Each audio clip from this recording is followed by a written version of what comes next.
Be'ezrat Hashem, on va essayer de voir ensemble que dans la Torah, c'est comme un individu, il y a un corps et il y a une âme. On va le voir tout de suite avec cette Gemara dans Masechet Menachot, que dans le passé on a eu l'occasion de voir, mais qu'on va revoir. Mais pour mieux la comprendre, on va maintenant se pencher sur quelque chose que jamais on a abordé dans les cours. Quand vous ouvrez un Sefer Torah, dans toutes les communautés, à part ceux qui étaient écrits au Yémen dans les, je ne sais pas depuis quelle époque, où ça avait disparu, vous allez voir que sur certaines lettres de la Torah, il y a comme des petites couronnes faites de 3 traits. Ça veut dire que au-dessus de la lettre, il y a comme une couronne faite de 3 traits. Et combien de lettres ont ce genre de couronne? Elles sont 7 lettres. Sha'atnez Getz, Shin, Aïn, Tet, Nun, Zaïn et Gimel et Tzadi. 7 lettres qui ont ces petites couronnes avec 3 branches. Et on a d'autres lettres qui n'ont que comme une couronne, mais faite que d'un trait seulement. C'est Bedek Haya, Bet, Dalet, Kouf, Chet Yud et He. Et il y a une catégorie de lettres qui, elles, n'ont aucune couronne au-dessus. N'imaginons pas un instant qu'il s'agit de beauté d'écriture. Il est possible que au Yémen, puisque ce sont les seuls qui n'ont pas continué à avoir ça dans leur Sefer Torah, pas aujourd'hui ils écrivent tous comme nous le faisons, mais ceux qui avaient ce Sefer Torah qui n'ont pas ce tagim, pourquoi je pense qu'il se peut qu'ils ont pensé à cela, puisqu'ils avaient des décorations sur certaines lettres qui viennent de nulle part. Donc il est peut-être possible qu'à un moment donné, ils ont cru ces décorations, ils ont retiré ces couronnes, ils ont fait autre chose. Bon, on ne sait pas ce qui s'est passé. Et d'ailleurs, c'est un problème de lire dans un Sefer Torah de ce genre. En tous les cas, pourquoi donc une catégorie de lettres qui ont 3 traits au-dessus, des couronnes de 3 traits, une catégorie de lettres avec un seul et une sans rien du tout? Alors, où c'est qu'on nous parle de cela dans la Gemara, dans plusieurs endroits, et surtout dans Masechet Menachot. Masechet Menachot parle de la manière dont on écrit les lettres et de cela. Et pour mieux le comprendre de quoi il s'agit, quelle est l'importance de ces couronnes, de ces dessins au-dessus de lettres, faits ou de 3 traits ou d'un trait seulement, que sur une catégorie de lettres, je vais vous reciter la Gemara dans Masechet Menachot, dans le traité de Menachot, Daf Kaftet, page 29, qui la Gemara dit la chose suivante. Sha'ala Moshe Lamarom, lorsque Moshe Rabbeinu monte au ciel pour aller chercher la Torah, Metzeao la Kadosh Baruch Hu Yoshem, il trouve Kadosh Baruch Hu qui est assis.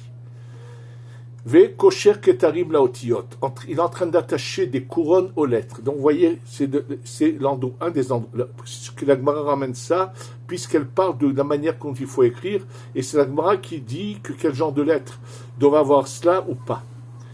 Donc, on va continuer la Gemara à la comprendre, mais je voudrais d'abord tout de suite, au lieu de poser les questions et revenir dessus, directement poser la question. Comment on peut nous dire qu'il trouve Akadosh Baruch Hu qui est assis?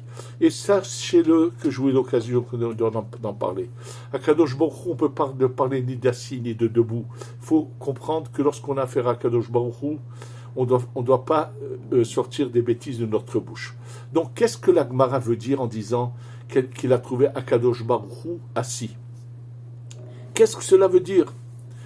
Eh bien, ça veut dire tout simplement, on veut nous définir qu'est-ce que Moshe Rabbeinu, quelle Torah Moshe Rabbeinu est allé chercher pour le Ham Israël, pour l'ensemble du Ham Israël.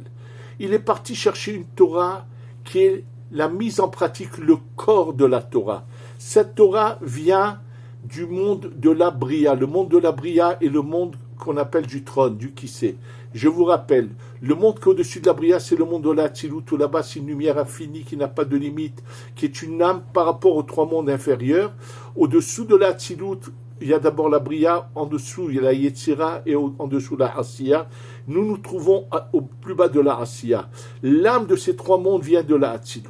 Donc la Bria, la Torah qui était dans le monde de la Bria est une Torah limitée, qui est un corps où il y a des halachot. C'est sur elle qu'il est dit que Moshe, c'est tout, a tout reçu. Il s'agit de la Torah de la Bria, comme vous le verrez par la suite dans cette histoire. Et là, lorsque Moshe Rabbeinu, donc pour nous dire qu'il est parti chercher la Torah de la Bria, qui est la Torah, qui est le corps de la Torah, qui sont toutes ces lois que nous devons connaître et les mettre en pratique, la Gemara nous dit qu'il a trouvé Akadosh Baruch Hu assis, ça veut dire que Moshe est arrivé au monde de la Bria. C'est ça ce que la Gemara veut dire par cela. Elle ne veut pas nous dire qu'Akadosh Baruch Hu s'assoit ou est debout. Il faut comprendre que on ne peut pas imaginer une telle bêtise, une telle chose. Il y a une allusion ici qui est claire. Et là, c'est marqué qu'il voit que Akadosh Baruch Hu attache des couronnes aux lettres. Koshek Tarim la Otiot. Et qu'est-ce que dit Moshe Rabbeinu à Kadosh Baruch Hu? Mi me'akev alertra. Si on traduit les mots dans un hébreu que tout le monde connaît, qui t'empêche? Qui t'empêche? Me'akev alertra, c'est-à-dire qui te bloque, qui t'empêche? Quelle question Moshe Rabbeinu pose à Kadosh Baruch Hu? Mais de quoi il s'agit? Il voit qu'Akadosh Baruch Hu est en train d'attacher des couronnes aux lettres, et sa remarque c'est qui t'empêche, mais qui empêche Akadosh Baruch Hu de quoi que ce soit? Qu'est-ce que veut dire cette phrase? Et la réponse d'ailleurs d'Akadosh Baruch Hu ne correspond pas à la question. En fait, sachez que le Zohar nous le dit à maintes reprises, que à chaque fois que vous voyez le mot mi, par exemple dans le Mizmor où on dit du plus profond de moi j'appelle Dieu, Adonai Shema Bekoli, et ainsi de suite, écoute ma voix, et après, Im Avonot Tishmoria, si tu gardes nos fautes, Miyamot qui pourra tenir devant toi. Non, le Zohar dit autre chose. Im Avonot Tishmoria, si tu veux garder nos fautes, sache qu'il y aura un luminaire qui vient de toi, qui va stopper cela. La Bina Ya'amod. C'est la Bina qui est le monde de la Tchouva, le monde de la Bria, va au contraire nous aider à réparer nos fautes. Donc c'est pas qui va le faire, mais Ya'amod, c'est la Bina qui va nous aider. Et là c'est pareil. Moshe dit à Kadosh Baruch Hu, la Bina me'akev aliatra. Je suis venu chercher une Torah de Bina. Si tu écris ces couronnes qui font une allusion à quelque chose qui est au-dessus de tout cela, c'est parce que je suis venu chercher. Donc comment se fait-il que tu veux me donner une Torah où il y a ces couronnes? Et là, Akadosh Baruch Hu lui répond, tu as raison Moshe, pour l'ensemble du Ham Israël, tu es venu chercher la Torah, mais dans l'ensemble du Ham Israël, il va y avoir des personnages exceptionnels, comme Rabbi Akiva, qui lui va découvrir les secrets et va les amplifier sans limite à ces couronnes-là que j'écris. C'est pour lui que j'ai écrit ces couronnes. Tu verras combien il va écrire là-dessus. Et bon, la Gemara de continuer et de dire, Moshe qui lui dit, montre-le-moi, il lui dit, tourne-toi, va en arrière, Hazor lachor, ça veut dire, Moshe à ce moment-là n'est pas à ce niveau de Rabbi Akiva, comme je vous l'ai déjà dit dans un cours tout récemment, donc le niveau d'en bas est le dos du celui d'en haut, et la suite est que finalement, il voudrait que la Torah passe par Rabbi Akiva, que Kadosh Baruch Hu lui dit, non, lui c'est trop haut, toi tu es le personnage idéal pour donner cette Torah, et finalement, sachez que même si Moshe à ce moment-là n'a pas ce niveau-là, comme je vous l'ai dit dans un cours tout récemment, Moshe va finalement arriver à ce niveau-là, et donc va monter très haut. Voilà, donc on nous parle ici, on nous révèle ici, que, en fait, ces couronnes veulent signifier, ont une signification profonde. Alors on va quand même vous dire ce que dit le Harizal là-dessus, et il faut bien comprendre une chose, qu'il ne s'agit pas que Moshe Rabbeinu ne connaît pas cet enseignement du Harizal, c'est évident, connaît bien tout cela. Moshe Rabbeinu a reçu aussi la Neshama de la Torah. Mais même dans le monde de la Bria, avec la Neshama de la Torah, il y a une Torah qui se trouve au-dessus, une âme qui est encore beaucoup plus haute, qui se trouve dans le monde de la Hatzilut. Celle-là n'a aucune limite. Et on ne peut pas dire sur cette Torah-là que Moshe a tout reçu, puisque c'est une Torah qui est à l'image d'Hachem, qui est sans limite et sans fin. Et maintenant, on va revenir pourquoi, donc, quelle est la signification d'abord des Tagim, et on va voir qu'est-ce que veut dire ce que c'est la Neshama de la Torah. Sachez que lorsqu'une personne est conçue, un enfant, un bébé est conçu par ses parents, il est marqué Shlosha Shutafim Ba'adam. 3 associés il y a dans la conception, dans la création de l'homme, ses parents et Akadosh Baruch. De quoi s'agit-il quand on nous dit que les parents sont associés avec Hachem? Il y a 3 parties dans l'homme. Il y a la matière, il y a l'âme de la personne. Comment quelque chose qui est spirituel peut résider dans de la matière? Sachez que entre la neshama, entre le corps et l'âme, il y a qu'une partie qui est à mi-chemin entre le spirituel et le matériel, et c'est cette partie-là que vont donner les parents de leur âme personnelle. C'est-à-dire, la matière, nous savons d'où elle vient. Il y a l'ovule, il y a le spermatozoïde qui se sont unis. Mais dans ce spermatozoïde et dans cet ovule, à part qu'il y a de la matière, il y a de la vie. Cette vie qu'il y a dans ce spermatozoïde et cet ovule, ce n'est pas l'âme de l'enfant, pas du tout. Comme nous dit le Harizal, s'il était possible de le voir, un couple au moment où ils s'unissent et qu'ils vont féconder, c'est-à-dire que madame va tomber en grossesse, il verrait à ce moment-là précisément une âme venir d'en haut, une petite parcelle de l'âme venir, puisqu'elle ne vient pas tout entière, qu'une parcelle, venir et rentrer dans le corps de cette femme et aller se placer dans cette union de l'ovule du sperme avec l'ovule, venir à l'intérieur. La vie qui se trouve dans l'ovule et dans le sperme, ce sont des parcelles de l'âme des parents qui va servir d'intermédiaire entre le corps et l'âme de cet enfant. Pour mieux le comprendre, je vais vous dire ce qui se passe que Dieu préserve, lorsqu'une personne quitte ce monde. Lorsqu'une personne quitte ce monde, dans certaines communautés, il y a cette coutume qu'ont certaines parties du peuple d'Israël, où ceux qui, au moment où ils ont fait le lavage du corps, ils le lèvent pour l'enterrer, ils prennent un ustensile en argile, ils le jettent, ils le cassent, et ils disent « Nit parda à Havila ». La Havila, c'est quelque chose qui était attaché, qui était un paquet, et hop, les éléments de ce paquet se sont séparés. C'est-à-dire, que se passe-t-il à ce moment-là? L'âme de la personne va monter, c'est évident. Le corps de la personne va rentrer dans la terre. Et dans la décomposition, c'est la chair qui ne se décompose pas toujours, il y en a chez qui ça reste, mais les os restent absolument. Et sachez que, même que l'âme est montée, la parcelle qu'avaient donnée les parents au moment de la conception, cette parcelle de lumière va rester une partie à l'intérieur des os, une partie au-dessus de la tombe, et c'est cette parcelle-là qui va continuer à être le lien entre le mort qui est dans la tombe et son âme qui est là-haut.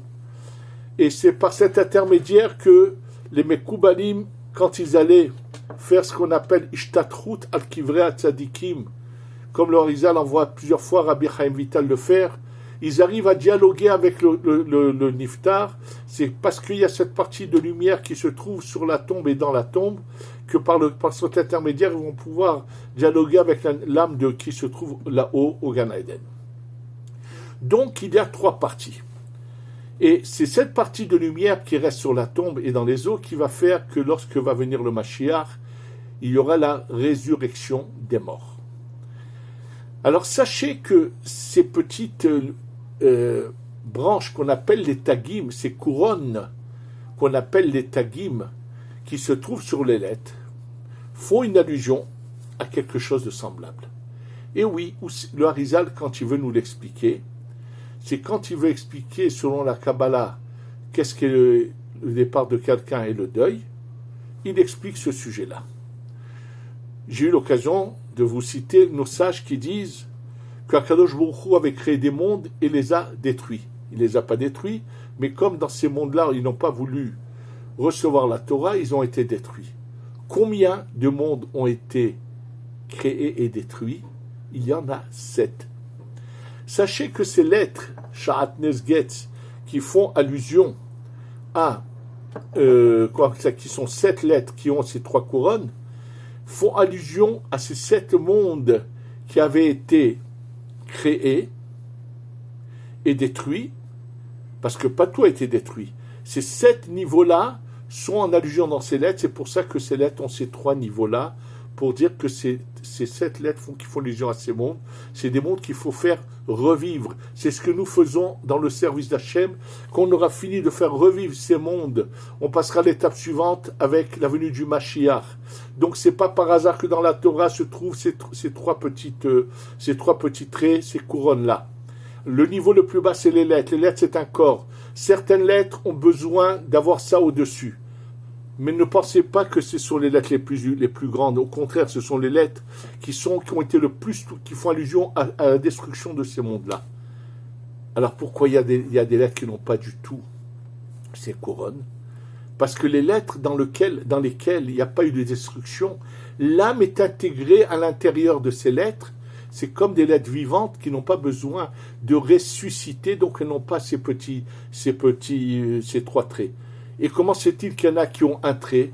Ce sont les lettres auxquelles, si on pourrait dire que Dieu préserve quelqu'un qui a le bas du corps handicapé, qui n'arrive pas à aller marcher, ça veut dire qu'il manque de la vie à son bas de son corps, et si on arrive à faire passer le flux de vie et qu'on arrive à le remettre debout, donc c'est comme une sorte il ne va pas ressusciter, mais une partie de son corps qui ne pouvait pas fonctionner normalement, vivre normalement, va de nouveau vivre. Donc celles qui n'ont qu'un trait font une allusion à ces niveaux-là qui ont eu ce problème-là. Il y avait 3 niveaux dans ce...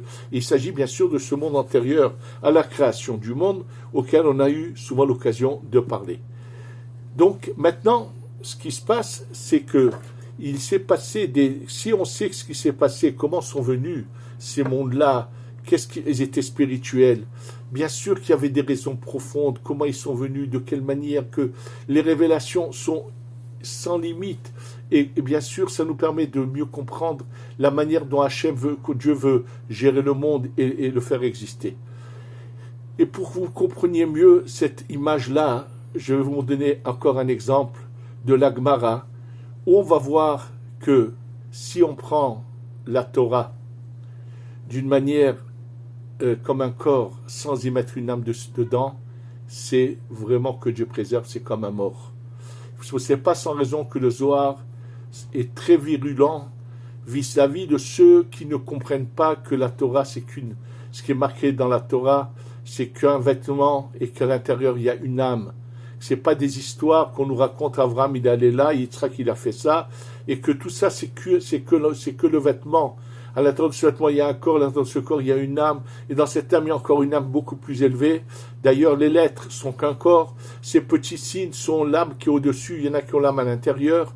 Au-dessus de cela, l'âme des lettres, ce sont la ponctuation. L'âme de la ponctuation, ce sont ces airs que nous chantons en lisant le Sefer Torah, dans lequel se trouve la lumière infinie. Et d'ailleurs, c'est un des enseignements du Harizal, Ta'amim, Nekudot, Tagin, Otiyot. Du haut vers le bas. Les Ta'amim sont le plus haut niveau. Nekudot, c'est la ponctuation qui est au-dessous, qui est comme un vêtement par rapport au Ta'amim. Ensuite, il y a les Tagim, c'est ces petites couronnes, et Otiyot.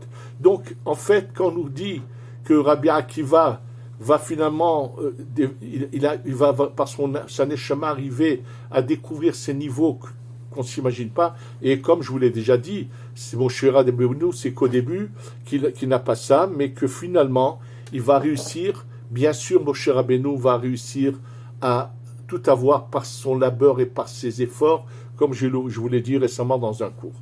Maintenant, on va voir deux exemples où on va voir que sans cette neshama de la Torah, ça n'a absolument aucun sens. Un des exemples, c'est la Gemara dans Masechet Chulin, que je vais vous dire tout de suite, et vous allez voir que c'est un des exemples, il y en a encore beaucoup d'autres, celui que je viens de vous citer, de Moshe Rabbeinu qui monte, et que dans la suite, par exemple, c'est marqué que ce soit la 8e rangée.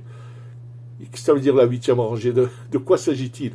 En fait, dans les sphirotes, du bas vers le haut, la Bina, que Moshe vient chercher la Torah, Moshe est né avec la Bina, alors que Rabbi Akiva est au-dessus, c'est la Chokhma.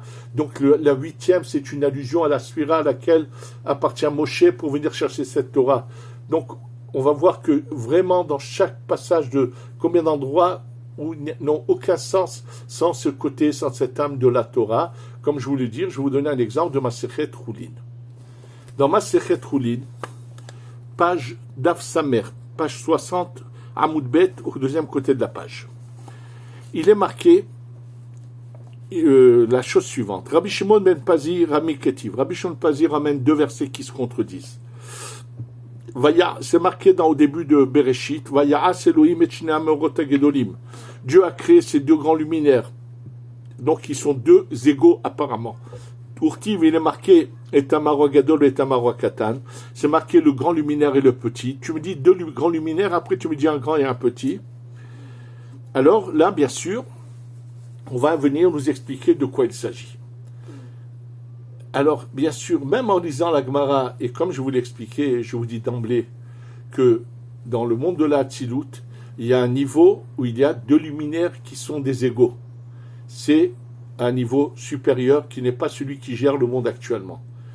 Et ce qu'on va nous dire tout de suite de un grand et un petit, il s'agit de la lumière infinie qui passe par ce dernier niveau du monde de la Hatzilut, qui va être ici comparé au soleil et la lune, mais en réalité il s'agit de ce qu'on appelle Zun de Hatzilut Za et Venurve, ou bien ce qu'on appelle Tiferet et Malchut. Le soleil représente Tiferet et la Malchut est représentée par la lune. Donc c'est de ça qu'il va s'agir ici, de la manière dont Hachem gère le monde. Et vous allez le voir, depuis quand que la lune peut parler à Dieu, qu'est-ce que tout cela veut dire? Écoutez bien ce qui est marqué. Donc il dit, pour répondre à la contradiction, Amra Yareyach Lifner Kadosh Baruchu. La lune a dit devant Kadosh Baruchu. Pourquoi depuis quand la lune elle parle? Il ne s'agit pas de la lune, il s'agit, pour nous faire comprendre dans notre monde, le soleil et la lune sont que le reflet de manière dans la matière du dernier niveau du monde de la Hatzilut qui sont le Vav et le He du nom de Dieu. Les deux dernières lettres du nom de Dieu, le Vav et le He qu'on appelle Tiferet et Malchut, sont représentés dans notre monde, ce qu'on peut voir dans la matière par soleil et lune. Mais il ne s'agit pas de la lune, il s'agit de cette manière dont le monde est géré par la Tiferet et la Malchut qu'on appelle la Nagat Teva, la gérance du monde par la nature. Et on va voir comment ce monde est géré et qu'est-ce qui s'est passé. Donc, la Yaréa s'agit de la Malchut de la Hatzilut qui parle. Et qu'est-ce qu'elle dit? L'Ifna Kadosh Baruch Hu. Ribono shel olam, efshar leshne melachim shishtamshu beketer echad. Est-il possible que deux rois aient une même couronne? Quel est son problème? Alors, je vous dis d'emblée de quoi il s'agit. En fait, Hachem a deux manières de gérer le monde. Il le gère, Baruch Hashem, avec ce qu'on appelle de la rahamim, de la miséricorde. Il ne punit pas immédiatement, instantanément, ceux qui transgressent ses paroles. Kadosh Baruch Hu est patient, nous laisse le temps de réparer. Malheureusement, à cause de cela, beaucoup se permettent de bafouer les paroles d'Hachem, mais parce qu'il est trop bon, il est gentil, il est doux pour nous, donc les gens ne comprennent pas qu'Hachem, il attend, mais attention, en fin de compte, tout le monde devra donner des comptes et payer. Simplement, il a de la patience. La rahamim, c'est d'attendre et d'être miséricorde, d'attendre jusqu'à qu'on répare nous-mêmes. Et là, le Yareach, la Malchut, c'est le din strict. Elle lui dit à Kadosh Baruch Hu, elle dit au Ensof, la lumière infinie, fais passer la gérance de ce monde par moi, que celui qui trébuche, qui trébuche, qui ne t'écoute pas, sera puni instantanément. Qui osera après désobéir à Kadosh Baruch Hu, s'il cherchait son intérêt? c'est-à-dire la lumière infinie qui descend. Il aurait dit oui, tu as raison. Pas du tout. Il a pitié de nous. Et qu'est-ce qu'il dit? Il lui dit, va te diminuer. Ça veut dire, je ne peux pas gérer le monde de la manière que tu veux, de cette manière trop dure. Je veux gérer le monde avec de la miséricorde. Et là, il y a la suite où elle dit, mais quoi, j'ai dit des bonnes choses et il essaie de la consoler, de consoler. Finalement, il dit, emmenez un sacrifice parce que j'ai diminué la malchoute. D'abord, que depuis quand il y a des changements chez Hachem? Va diminuer, pas du tout. Il n'y a pas de diminution. Je vous ai dit, les deux luminaires existent à un niveau au-dessus. Quand on sera à la prochaine étape où on vivra dans une autre atmosphère un autre niveau totalement différent, les deux luminaires seront des égaux. Mais une fois que la lumière descend de niveau en niveau pour nous gérer, c'est à ce moment-là qu'il se passe ce dialogue. Comment Hachem fait descendre la lumière et il explique que, bien sûr, chacun voudrait que Hachem règne en lui. Et il règne dans la malchoute, mais il lui explique. Et quelque part, elle veut que la malchoute veut qu'on puisse être méritant d'une certaine manière, mais qui n'est pas encore la bonne étape. Plus tard, elle va monter à un niveau, mais dans ces 6000 ans, c'est comme ça que ça doit se passer. Que Chasve Shalom, que personne à dire des bêtises, que Dieu a fait quelque chose qu'il n'aurait pas dû faire, et que c'est pour ça qu'il demande un sacrifice. Comment des fois on entend des choses, vraiment les gens ne savent même pas dire, c'est nul pas marqué cela, juste que lorsqu'elle lui dit, il est impossible à deux rois de régner ensemble, il lui dit oui, mais moi je veux que ça soit la miséricorde. Donc il lui explique. Alors il dit, Akjouchoul s'adresse à nous, il dit, Am Israël, c'est pour vous que j'ai fait cela. Alors maintenant, c'est à vous d'agir. Quand on amène un korban, ça veut dire puisque moi j'ai eu pitié de vous, venez vous rapprocher de moi. Le korban ici n'est pas dans le sens de réparation de faute, c'est de se rapprocher d'Akadosh Baruch Hu. C'est ce que dit la fin d'Agmara. Ça serait une kapara, ça veut dire une kapara. Cette manière Hachem d'agir va nous permettre à nous de réparer nos fautes, d'avoir une kapara sans avoir besoin de punition. Emmenez le korban pour que vous ayez d'une réparation sans avoir besoin du bâton. Je vous dis, c'est un exemple de l'Agmara. Et je vais vous en citer tout de suite un autre exemple également, où on voit comment on ne peut pas comprendre beaucoup d'autres termes dans l'Agmara. Je vous donne encore l'exemple de Rabbi Akiva dans Masechet Yoma. Ashrechem Israël, ifnemi atem etarim ou mimitaeretrem. Devant qui vous vous purifiez et qui vous purifie. Avinu Sheba Shamayim, notre Dieu du ciel, mais notre Père du ciel, qu'est-ce que cela veut dire? Écoutez bien. Rabbi Akiva n'est pas en train de faire de belles paroles. Non, quand il dit Lifnemi atemetarim ou mimetaeretrem, lorsque vous agissez mal, la seule manière de pouvoir réparer, il faut aller dans un mikvé, mais il faut que dans ce mikvé, il y ait de l'eau. C'est-à-dire que le mikvé est une allusion à la bina qui nous purifie, et l'eau du mikvé est une allusion à la chorma. L'ifnemi umi metaeretrem. Lorsque vous allez vous rapprocher d'Hachem, et vous allez faire venir sur vous la chorma et la bina unis, qui sont d'ailleurs les tefilines de Rachid, de Rabbeinu Tam, qui doivent toujours être mis unis ensemble, deux tefilines ensemble, deux petites tefilines ensemble, parce qu'on ne sépare pas le yud et le he, la chorma et la bina. Il dit Rabbi Akiva, si tu fais descendre la lumière de la chorma et de la bina, puisque mi c'est la bina, velifnemi, ce qui est avant la bina, c'est la chorma. Lifnemi, qui est la chorma, ou mi et la bina, quand ils sont ensemble, metaeretrem. Un mikvé qui n'a pas d'eau ne peut pas te purifier. Le mikvé c'est le corps, c'est la bina, et l'eau qui est dedans c'est la lumière de la chorma. Donc, encore, et je pourrais comme ça continuer sans fin à vous dire les choses. On a besoin de la neshama de la Torah, qui est en allusion, je vous ai donné l'exemple de cette Gemara qui parle des Tagim, mais il faut qu'on sache qu'on doit avoir une Torah vivante, avec une neshama dedans, où chacun de nos gestes a une signification. Quand on connaît la profondeur de la Kabbalah, on fait les choses de manière exacte. Je vais vous donner encore un exemple. Motza et Shabbat, le samedi soir, les gens, je les vois prendre les deux mains, aller comme ça devant la bougie, devant la lumière de la bougie. Vient la Kabbalah et nous dit attention, prends de préférence une bougie en cire d'abeille. Pourquoi? La cire d'abeille en hébreu s'appelle Sha'ava. Sha'ava fait une allusion, Char Néorim, 370 lumières qui descendent illuminer le Vav et le He. Et on doit prendre que la main droite en cachant le pouce comme ça, et c'est ça qu'on doit mettre et voir la lumière sur les 4 autres doigts, voir de la lumière. Qu'est-ce qu'on a besoin? On veut que cette lumière qui a de la sainteté va venir adoucir 4 des 5 dynimes qu'il y a dans la main droite. La main gauche, il ne faut pas du tout la mettre devant, parce qu'au contraire, non seulement qu'on ne va pas adoucir, on va encore augmenter le din. Et même dans la main droite, le din du pouce est trop dur. Si on met de la lumière, ça, il va s'amplifier. Alors on le cache et on met que les 4 doigts. C'est comme ça. La Kabbalah nous examine également, le Harizal ramène les paroles du Zohar, qui met en garde les hommes qui se laissent pousser les ongles.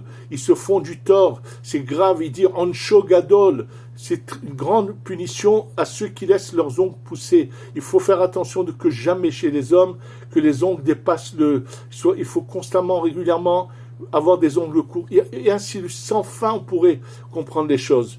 Donc, il faut savoir que c'est cette Torah que nous devons, et c'est pour ça que, pendant cette période du Homer, on va expliquer comment on se prépare à recevoir ces 2 parties de la Torah.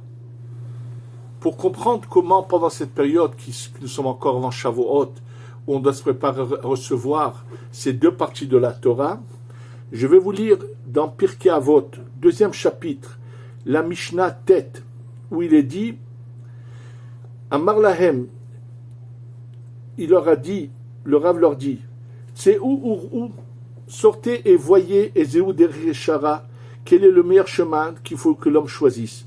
Alors c'est marqué Rabbi Eliezer Omer Ayin Tova, il lui dit d'avoir un bon œil. Rabbi Yoshua Omer Chaver Tov, d'avoir un bon ami. Rabbi Yossi Omer Shachen Tov, d'avoir un bon voisin. Rabbi Shimon Omer Aroet Anola, celui qui voit le futur. Et là, Rabbi Elazar Omer, et là Rabbi Elazar dit, Lève Tov, un bon cœur. Et Amar Lahem, il leur dit, ce qu'il a dit Rabbi Elazar ben Arach, il a dit, tout ce que vous avez dit se trouve en lui. Alors, sachez que le Béné Issachar explique en quoi le fait qu'ils disent un bon cœur, il y a tout dedans. Alors, bien sûr, on pourrait philosopher des heures là-dessus pour expliquer le bon cœur, c'est mieux que le bon œil, c'est mieux que si... Pas du tout. Sachez que chacun a parlé de quelque chose de très profond qui est dans la Neshama de la Torah. Et là, en disant Leftov, vous savez de quoi il a parlé? Combien y a-t-il de jours entre le premier soir de Pessah et la réception de la Torah? 49 jours du Homer. Quand 49 divisé en 2, on a 32 et 17. 32 et 17, ça fait 49. Et ça va vous expliquer ce qui se passe le soir de l'Akba Omer. Qu'est-ce que c'est ce jour de l'Akba Omer où le coutume était de prendre un récipient, de mettre dedans de l'huile d'olive et de mettre une mèche et de l'allumer pour l'honneur de Rabbi Shimon. De quoi s'agit-il? En fait, je vous ai dit que la Torah, elle a 2 parties. Elle a le corps de la Torah et il y a la Neshama. Vous savez que dans le Sefer Yetzira, il est marqué que la Chokhma de la Torah se départage en 32 chemins. Lev Netivot Chokhma. 32 chemins de la Chokhma. Les 32 premiers jours du Homer, on se prépare à recevoir le corps de la Torah. À partir du 33e jour, on va commencer à recevoir la Neshama, la lumière de la Torah. Qui c'est qui nous l'a révélé? Rabbi Shimon.